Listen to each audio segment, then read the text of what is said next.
கோதாவரி நதிக்கரையிலே பிரதிஷ்டானபுரம் என்ற ஒரு ஊர். அங்கே ராஜாவாக இருந்தவன் பேர் ஜானசுருதி. அந்த ஜானசுருதி மாடியிலே உக்காந்துருந்த போது 4 அன்னப்பறவைகள் பறந்து போயின.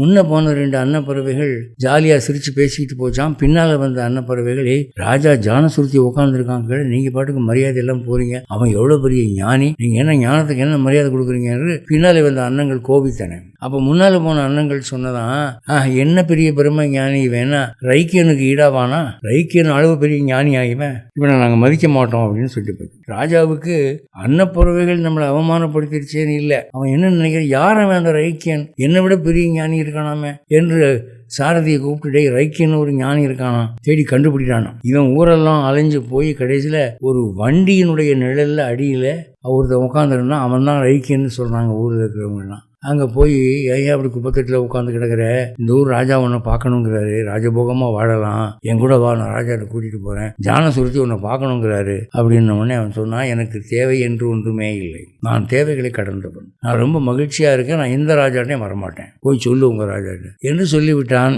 இவன் போய் ரைக்கிய மகரிஷி இந்த மாதிரி சொல்கிறாரு அப்படின்னு உடனே, அது யாரா, ராஜாவுடைய சன்மானம் வேணான்னு நினைக்கிற ஒரு ஆள் என்று அவன் ஒரு தேரிலே நிறைய தங்கம் வைரம் எல்லாத்தையும் ஏற்றிக்கிட்டு வந்து அந்த ரைக்கியனிடம் வந்து சமர்ப்பித்து, சுவாமி இதை ஏற்றுக்கொள்ளணும், என்னை ஆசீர்வதிக்கணும் போது, தூக்கிட்டு போடா, இதெல்லாம் யாருடா வேணும், தங்கமும் வைரமும் எல்லாம் குப்பைடா, அந்த கீழே ரோட்டில் கிடக்குது பார்த்தியா, அந்த எச்சிகளையும் இந்த தங்கமும் எனக்கு ஒன்றுடா, தூக்கிட்டு போடா அப்படின்ன உடனே அவனுக்கு அப்படியே தூக்கி வாரி போட்டுச்சு. இது வரைக்கும் யாருமே வைரம் தங்கம் முத்தெல்லாம் வேணான்னு சொன்னதில்லை.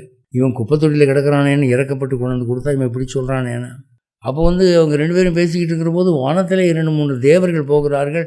அவர்கள் இந்த ரைக்கியனை பார்த்து நடுநடுங்கி வணங்கி விட்டு போகிறார்கள்.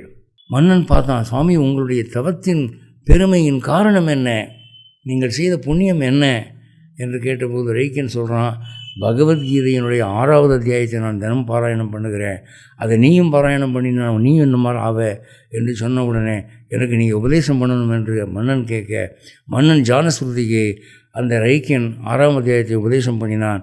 அன்று முதல் இவன் தினமும் 6வது அத்தியாயத்தை பாராயணம் பண்ணி நற்கதி அடைந்தான் என்று பெருமாள் சொல்கிறார்.